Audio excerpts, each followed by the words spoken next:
Greetings, welcome to our physics lecture. Today we are going to discuss some important rules that we have to know before starting the magnetic effects of current. Firstly is Ampere's swimming rule. It is also known as the snow rule. It can be stated as if electric current flows from south to north direction in a wire kept over a magnetic compass, then the north pole of the needle of the magnetic compass will be deflected towards west.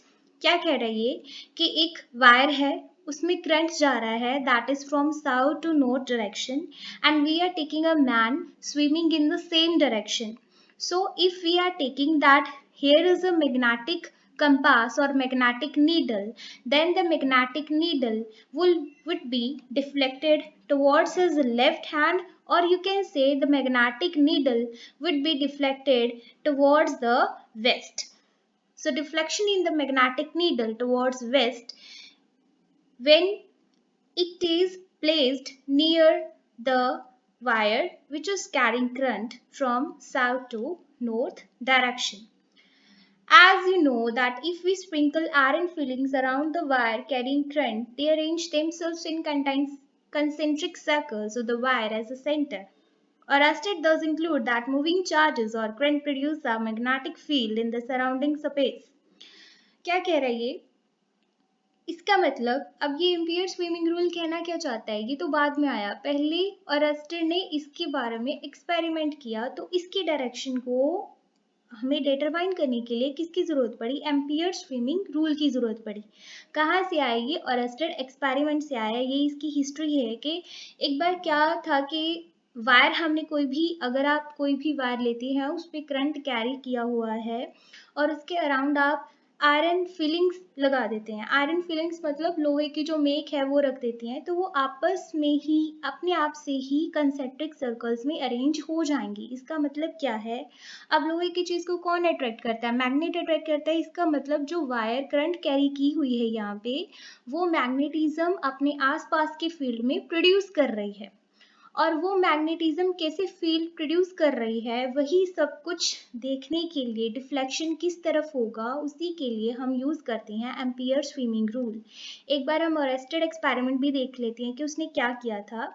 उसने एक magnetic needle ली थी north south pole के साथ जो कि rotate करे freely about a vertical axis in a horizontal plane. ये है circuit.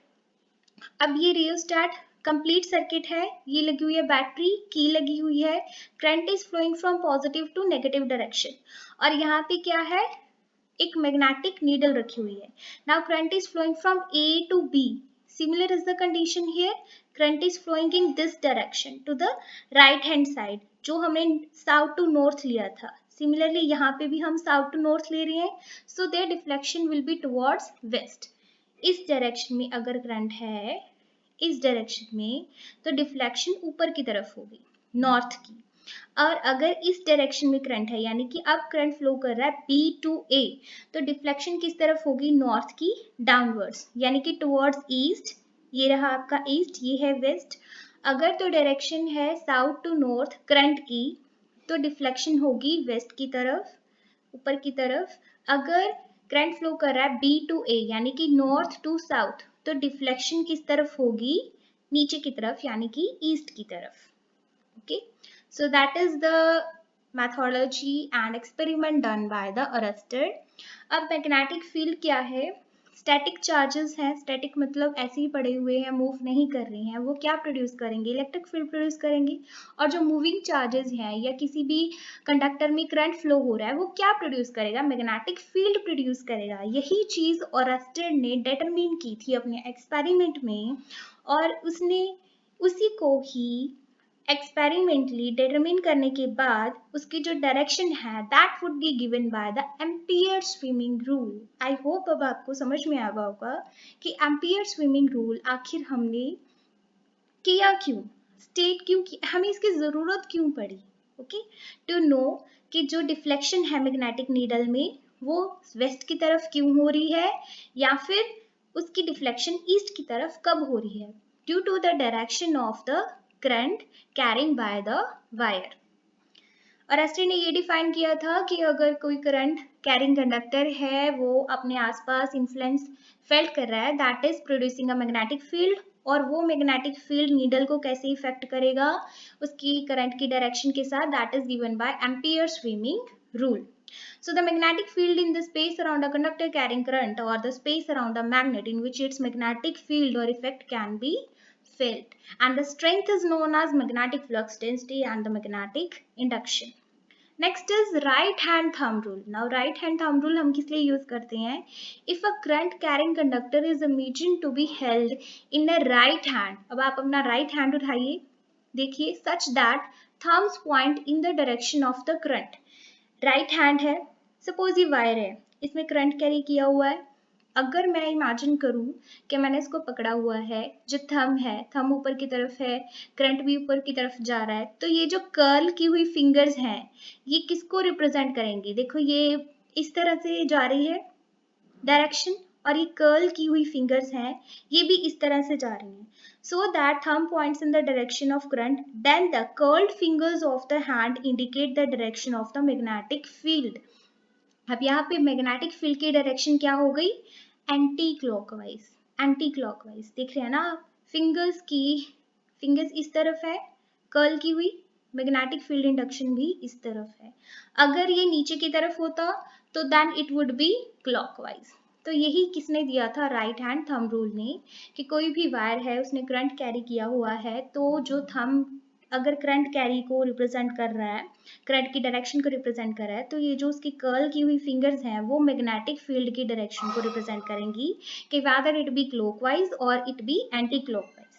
If current in conductor flows in upward direction, then magnetic field around the conductor in the anti-clockwise direction, upward की है. और अगर करंट डाउनवर्ड होगा तो opposite होगा. अब इसमें एंटी क्लॉकवाइज है, अगर करंट डाउनवर्ड है, यहाँ पे डाउनवर्ड होगा तो यहाँ पे क्या होगा? Clockwise. Next is Fleming left hand rule. Fleming left hand rule के लिए आपको अपना लेफ्ट हैंड स्ट्रेच करना पड़ेगा.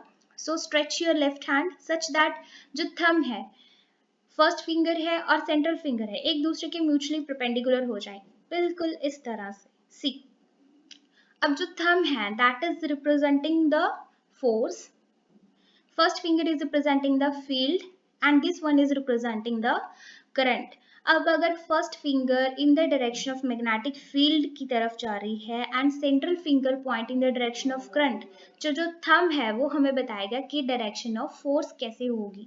सो इन दोनों के गिवन होने के साथ साथ हम इसकी डायरेक्शन फाइंड आउट कर सकते हैं. So that is given by the Fleming's left hand rule. I'm again repeating, if first finger point in the direction of the magnetic field and central finger point in the direction of current, then thumb will point in the direction of force. That's it. This is your Fleming's left hand rule. Next is Fleming right hand rule. It is also like you have to stretch like the left hand, stretch the right hand. अब आपको right hand लेना है, उसको stretch करना है, first finger, centre finger और thumb को, so that they are mutually perpendicular to each other. If the first finger point along the direction of field and the thumb point along the direction of motion of current, then the direction of induced current, अब हमें यहाँ पे क्या मिल रहा है? induced current, that is given by the direction of central finger. अब हमें induced current की यहाँ पे निकालनी है, यानी कि अगर किसी करंट, कोई करंट है, उसका मोशन अपवर्ड डायरेक्शन में है और मैग्नेटिक फील्ड जैसे कि इनवर्ड लग रही है, तो फोर्स करंट की जो इंड्यूस्ड करंट है वो होगा इस तरफ, that is to the left side. So induced current की अगर हमें डायरेक्शन निकालनी हो इंड्यूस्ड करंट की, तो हम यूज करेंगे फ्लेमिंग्स राइट हैंड रूल. और अगर हमें निकालना हो फोर्स, कि फोर्स किस तरफ है, तो that is given by Fleming left hand rule. Fleming left hand rule basically DC motors में यूज होता है और ये फ्लेमिंग राइट हैंड रूल ये जनरेटर्स में यूज होता है. Okay, thank you so much. आज के लिए इतना ही.